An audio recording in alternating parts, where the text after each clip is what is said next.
To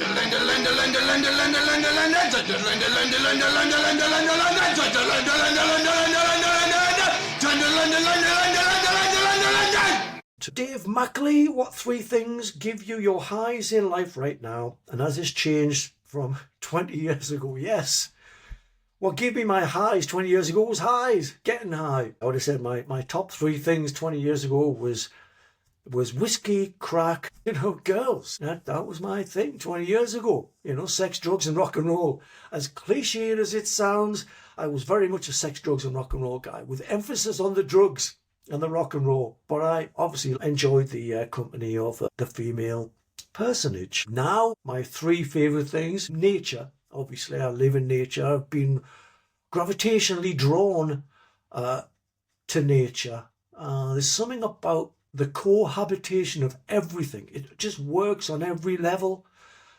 And you hold that up to society and you hold that up to world events and you just go, we are the freaks on this planet. We are the oddballs. If they took us off the planet is going to be fine. Keep us on the planet, I'm not so sure that's going to be the case. I love nature because it works. My dog is another thing that gets me high. Maggie is just my constant inspiration, my source of communication, my friendship, my love, my bond, with another living thing. I don't know what my life would be like without her, but I know that it would be rotten compared to how it is now. And people say, I get lonely. I never get lonely. Do you get lonely by yourself? I'm never by myself here. And I really feel like I'm never by myself. I've got all the company that I need. My 3rd high is finding the truth. Finding my truth. And I think my life, I've been governed by fear so much. What have I been afraid of? I don't know. But I've always had fear. Fear of everything. Fear of honesty. Fear of looking at myself and finding who I really am. Fear of other people. I've always been aggressive because I had a fear of being soft, of being gentle. As weird as it sounds, I guess because you have to stick up for yourself when you come from a place like the Northeast. I've always been, afraid of men, probably because of growing up in around a lot of domestic violence and around a lot of violence in general, but definitely a lot of domestic violence. Real, not just people being hit, and I'm putting that down, but extreme domestic violence, including big knives and blood squirting up walls and the sort of thing that a kid shouldn't see. And that's been part of my thing. So yeah, I've grown up with a fear of men being a huge one. So I'd say my biggest high, not my biggest high, you can't compare these things, but what really gets me off is finding the truth, is breaking down all of the bullshit, all of the lies, all the pretense in life and just getting to the real me, the real truth. And once you find out the real truth within yourself, you can see the truth in everything. It's almost like that movie, They Live, where they put the glasses on and everything turns into, this is what it is. That's what it feels like when you examine your own truth, your own reality. You look at all of those things in life that scare you, that are stopping you from getting the life that you want. Once you start working on them, and again, it's really painful, otherwise we'd all do it. We'd all be happy. The truth is everything. I want to know the truth in politics. I can see through the bullshit in politics now. I can see through the bullshit in everything. So injustice used to drive me nuts. I used to be thinking it's us against them. There is no us against them. There is no us. There is no collective human thing. I believe in society. There is no collective society. Look at society. It's completely fragmented because the media leads the narrative. The media leads people's choice, with everything. The rise of the right, Farage, Brexit, even the Tories being in for 14 years, Labour getting in now. It's all being steered by the narrative that the press, which are run by the same things as the government. There is no us. We're just a bunch of people like when we used to do Top of the Pops. The biggest shock in Top of the Pops was this huge crowd is just about 20 people. And there's a system of ropes where they just lead them around the studio like a bunch of cattle.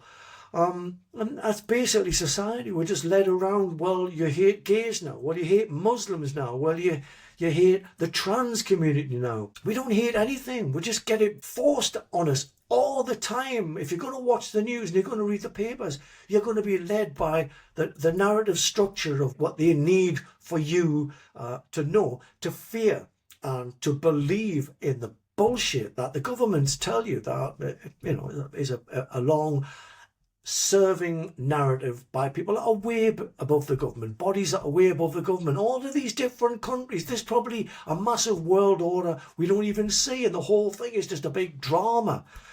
That wouldn't surprise me. But once you see the truth, you realise that if there's nothing you can do about it, do nothing. And that was one of the hardest lessons for me to learn when I was looking for my truth, was whatever you can't control in your life, don't. Just control the things that are within your circle of control now. And that eliminates pretty much everything that I was scared of. And that element of that circle of control was everything that I was ignoring in my life. So looking at what you can control, it puts you in a strange place. Going, oh, okay, man, all of that stuff's been in boxes so far, and all of these other things have been driving me insane. That's what my truth is basically allowed me to be. If you just ignore, stay away from all the things you can't control. It doesn't mean that you don't care. It means quite the opposite. It means that you care so much that you're willing to work on yourself, because the last process of self-healing is wanting to help other people. You can't go through a process of gain and control and not want to help other people, because you realise that that's the only thing that we're living for, is to be of service, is how can I make things better? You can't make things better when you're shouting and yelling and throwing sticks at the fucking moon. That's been my truth anyway. Edward Barron says, do you have a favourite non-Wildhearts, non-Ginger album or project? I presume you mean that of mine. That's not the Wildhearts and not a solo album. And the thing is, what I find hard to reconcile with people is that everything's me. I know some of them are called this and called that, but it's all pretty much me. Like Stephen King, when he wrote under the name Richard Bachman, he wrote one of my favourite stories, which is Thinner. I loved Thinner. He wrote a few books. I'm sure you got your own. I think The Stand was Richard Bachman. I don't know. I haven't read all of Stephen King's books. But when people say, what's your favourite Stephen King book? One of them is Thinner. I don't consider, because he used a pseudonym, that it wasn't him writing it. So when I look back at all of the stuff that I've recorded, it's all just me. But I get it, that, you give it a title and it's something else. So non-Wildhearts, non-Ginger, my favourite project is Mutation. And I've always loved noisy music. I always love industry. The first time I heard like German hardcore in a gay dance club, I was in this gay dance club because my girlfriend at the time was really pretty, and every time we used to go out, she was just sick of blokes. Just every time we went to the toilet, she'd have blokes coming onto her. So the only time she could relax was when we went to gay clubs. And I heard this, it was like industrial dance. I loved it, and I always wanted to do something like that was really extreme. And so when we did Mutation, it just afforded me the luxury of working with all of the people that I wouldn't get a chance to work with, like Shane Embry and Marky Smith. Working with Shane Embry and Marky Smith in the same studio was such a joy. And the guys from Chicken Hawk, and John Poole was there. It just magic times. Mutation afforded me the luxury of just doing everything that I wanted to do and just driving it to the max. And it was also a time when I was having a lot of really unpleasant mental health problems, and I got to put all of that into the music as well. And that was just such a cathartic experience. I got it all out. When we did the second Mutation album, called Error 500, because that's what comes up on the screen when you overload the system, and we overloaded the system where we had it as a pledge campaign, and there were so many people got involved that it broke pledge. It broke the internet. As soon as it came out, we had it released on Ipecac. I'd always wanted to release something on Ipecac, which is Mike Patton's label from Faith No More. Obviously, I'm Tomahawk and all those other things. I got to do everything with Mutation that I wanted to do. So I would say, looking back, all my favourite things that I've ever recorded, Mutation is probably there, and it was meant to be a 3-album deal. I had that in my head before we even did the first one. And it was. And as soon as we did the third album, it just felt complete. Dave Wildheart, it's in a few parts, this question, but is there anyone you really wanted to meet that when you met them, they disappointed you? You never meet your heroes? Yes, Kiss. Where do you go? I was a little kid when I first met Kiss, and, it was at a gig and everything, but I was, under 18.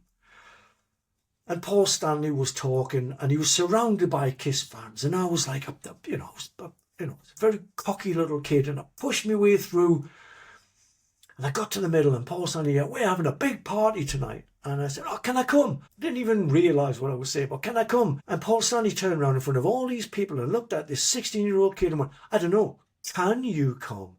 And I remember everyone who were all taller and bigger than me, older than me, all laughing at me, this little kid. And I put myself in that situation on a number of occasions and go, would I talk to a little kid at one of my gigs like that? If I was holding court in a little gig, would I say, "Can you come?" in front of everyone? Just weird. It was a time after that where I was a little bit older, but I was taller than Paul Stanley.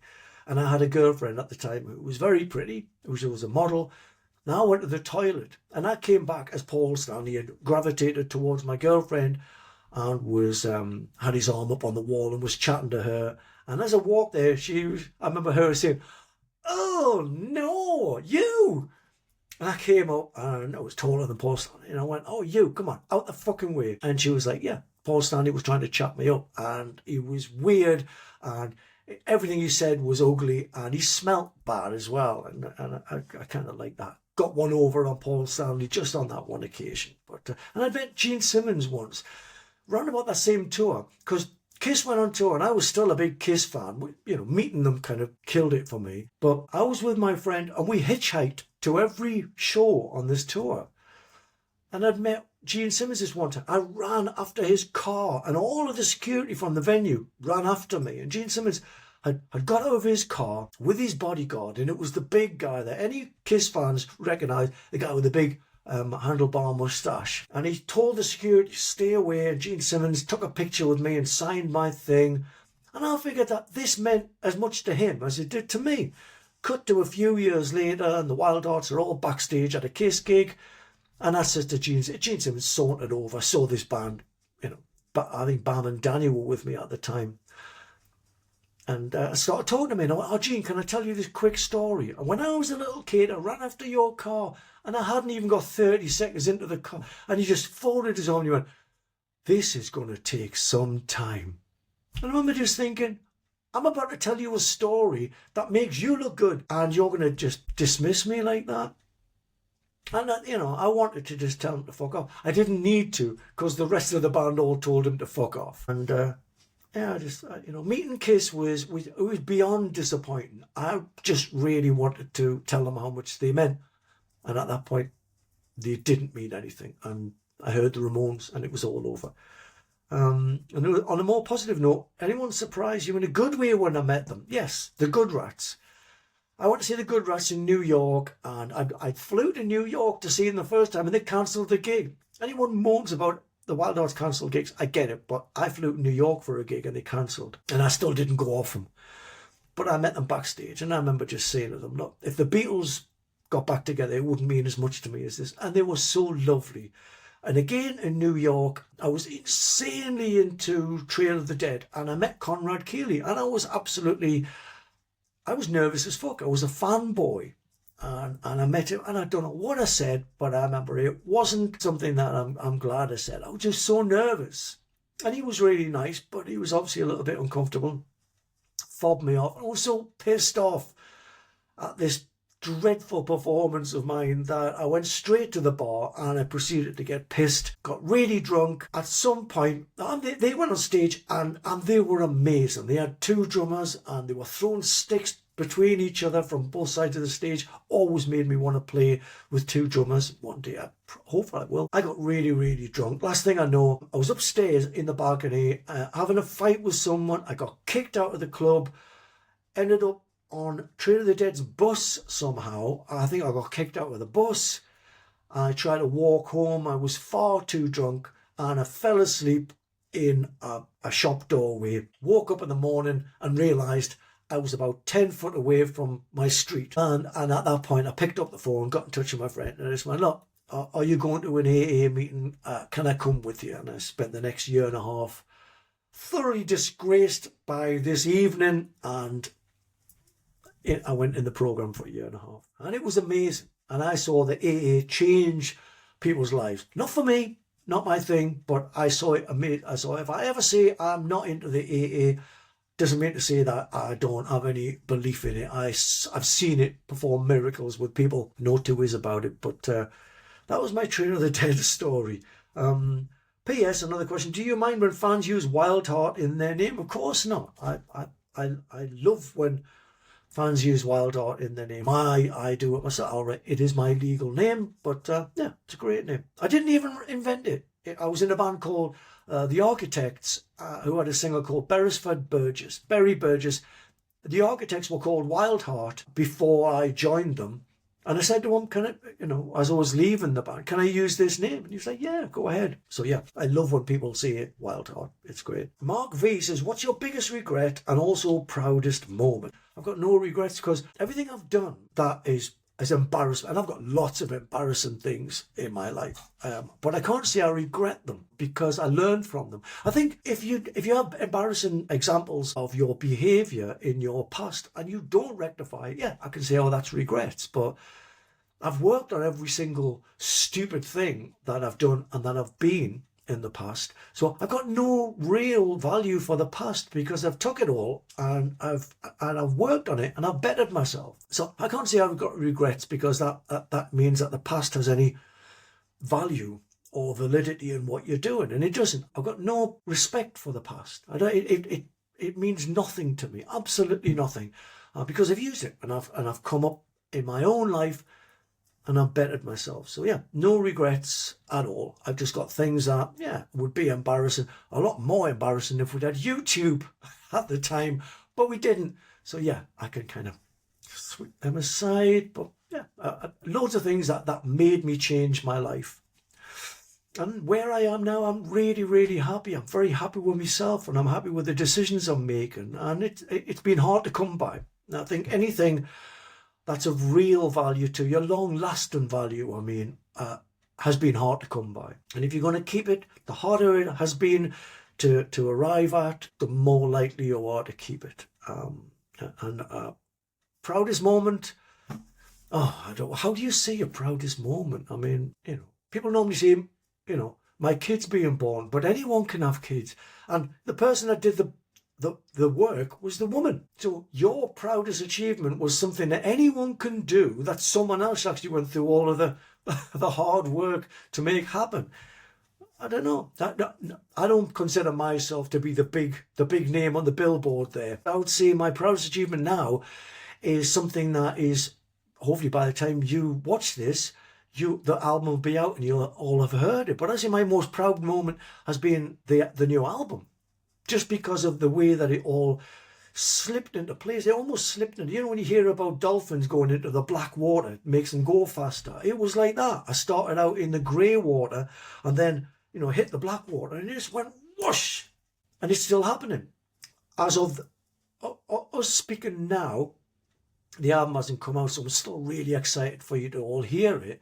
But I would say that this has been the most proud moment of mine because when I started this, fear. My biggest fear was, can I just do this? Can I do a Wildhearts album without the other guys in the band? Even though the other guys in the band and me couldn't have worked together. It was impossible. It's a bit like, can I move to a different country? Can I leave my relationship and find someone else? And when you make that leap, you realise, yes, of course I can. The only thing that's holding me back is fear. So my feelings for this album are, I had a lot of fear at the beginning of the whole process, and now I've got through it, and it just feels like I'm armour plated. I feel like a fucking rock and roll armadillo right now. And I would say that this has been my proudest moment. And the album's great. I love the album. I love, the work that went into it. Not just from me, but from everybody else. And is still going into it. I'm really proud that I'm with a label now, Snake Farm, who've just worked such miracles on this album, and I'm still working miracles on this album. I'm surrounded by a great team of people that I'm working with. I'm surrounded by a great team of musicians, and I've got what I consider to be the greatest music community of anyone that I've ever met. Yeah, I'm very, very proud at the moment. Very, very proud. What does Ginger watch on Netflix? And that's on Claire. I don't watch telly. I don't watch telly. I never buy a TV license, and I can't wait. You know, you get these messages, these letters through the door, you know. We've seen that you haven't got a TV license, and we're going to come round. And I'm just like, come round. Come on, come round. I live for the TV licensed people to come round to my house. Not that they ever will. But I don't have a license because I don't watch telly. I use the TV as a monitor system, and I watch movies. You know, I've always watched DVDs, but now I watch movies kind of on slightly more dodgy streaming sites, and I download them, but only if I can't find the movie online. If it is on Netflix, I'll watch it. If it is on Amazon, I'll buy it. If it's on YouTube, great. And there's some fantastic films on YouTube, but I will watch it legally. And if I can't see this movie in any way legally, I'll watch it illegally. And I don't consider that to be a fault of mine. I consider it a fault on the taste of the distributors in this country. If you can't see the validity of a movie, then it doesn't mean that I shouldn't see it. So I don't watch telly, I don't watch Netflix. I watch fucking YouTube, mainly. I can't even remember the last thing I watched on Netflix. But every now and again, there's a great film. You know, a really good... Oh, the last thing I watched was Winston Churchill, World War II documentary in 3 parts. And that was fantastic. And I was reading a book on Winston Churchill, because a lot of people get Winston Churchill wrong, and they just think, well, what can I hate about Winston Churchill? Which is like typical of the way people work these days. And there's loads of amazing things that, taken all into consideration, do make Winston Churchill the greatest Englishman that ever lived.